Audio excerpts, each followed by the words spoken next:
और आने वाले टाइम में लोगों के ऊपर टैक्स लगेंगे। मेरे ऊना शहर के अंदर ही जब से नगर निगम बना है लगभग 1.5 करोड़ रुपए के नए टैक्स के का जो ऑर्डर्स हैं, जो नोटिस हैं, वो दुकानदारों को, बड़े बड़े मकान वालों को, अलग अलग शोरूम वालों को 1.5 करोड़ रुपए के नोटिस चले गए। और 75 लाख इन्होंने डरा धमका करके बिजली काट देंगे, पानी बंद कर देंगे। वो 75 लाख रुपया इकट्ठा भी किया इन्होंने। आप कल्पना कर सकते हैं कि किस तरह की गवर्नमेंट चल रही है और ये उनको सहूलियतें हैं। और दूसरा विषय इसमें यह है कि अगर आप लोगों ने करना ही है तो आप लोग 6 महीने के अंदर चुनाव कराओ, दिसंबर जनवरी महीने में 6 महीने इसमें चुनाव करा करके आप लोग, पहले तो उन्ना में तैयारी चल पड़ी थी कि मई जून में इलेक्शन कर देंगे, हमें भी जानकारियां मिलती रहती हैं। और दूसरी व्यवस्था क्या हुई, जो लखनपाल जी ने कहा, ऊना शहर के अंदर जो वार्ड बनाए गए, एक वार्ड 4000 का, एक वार्ड 1900 का।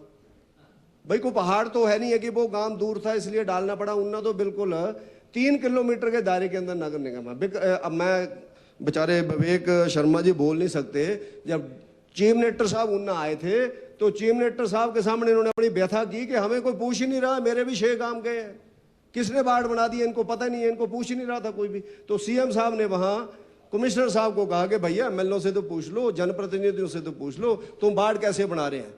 1-2 व्यक्ति हैं ऊना शहर के अंदर बैठते हैं, इन्होंने उनको हेड बनाया हुआ है, उनके सिर के ऊपर जीतेंगे नहीं। अब उनकी राजनीति खत्म हो गई है। अगर धार्मिक गुरुओं का मान सम्मान होगा तो गद्दी के ऊपर होगा, राजनीतिक अखाड़े में जाएंगे तो उनको भी हमारी तरह जवाब देना पड़ेगा, उनके सहारे चलेंगे तो नगर निगम आपको नहीं मिलेगी। 4000 का वार्ड और 1900 का वार्ड। मेरा ये निवेदन है कि कम से कम वार्ड जनता से पूछ करके तो आप लोग बनाओ, वहां बैठ करके बनाओ। अब ऐसे कि आप तो खुद लायर रहे हैं, ऐसे जनाब कैसे हो सकता है अध्यक्ष महोदय कि एक वार्ड 4000 का और एक वार्ड 1900 का, ऐसे कैसे हो सकता है। और साथ साथ ये लोग मिलना चाहते हैं। और एक वार्ड तो इन्होंने ऊना शहर का बनाया, उसमें 5 वार्ड मिला दिए, 5 वार्ड तोड़ करके उसमें मिला दिए। और कुछ वार्डों की ऐसे तार किया कि लोगों को पता नहीं लग रहा कि हम गए कहाँ हैं, कहाँ नहीं गए, और पूछने वाला कोई नहीं है। तो इसलिए अध्यक्ष महोदय मेरा निवेदन है कि गवर्नमेंट को चाहिए कि इस सारी बातों को वापस लें, जैसी पुनर्व्यवस्था थी उसके हिसाब से रखें।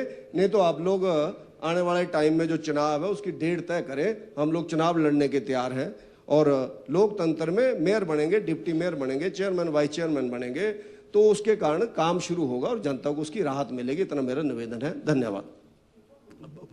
कोई वहां पूछने वाला नहीं है, कोई वहां पर डेवलपमेंट नहीं हो रही है। उस एरिया में बाढ़ आई हुई है तो बाढ़ के कारण पानी घुस गया, तो वो पुराने पार्षदों को फोन करते हैं, पार्षद कहते हैं हमें तो 1 साल हो गया, हमें तो भंग कर दिया, ना हमें तनख्वाह मिल रही है, ना हमें कोई अधिकार है, ना ही हमारे पास कोई पावर है। हम क्या करें, हम किसके पास जाएं। वो नगर निगम के पास जाते हैं, नगर निगम वाले बोलते हैं कि हमें भी कोई अधिकार नहीं है, हमारे पास तो स्टाफ ही नहीं है, हम क्या करें। यानी ऐसी दुविधापूर्ण स्थिति अध्यक्ष महोदय इस गवर्नमेंट ने क्यों कर दी। अब क्या परिस्थितियां ऐसी बन गई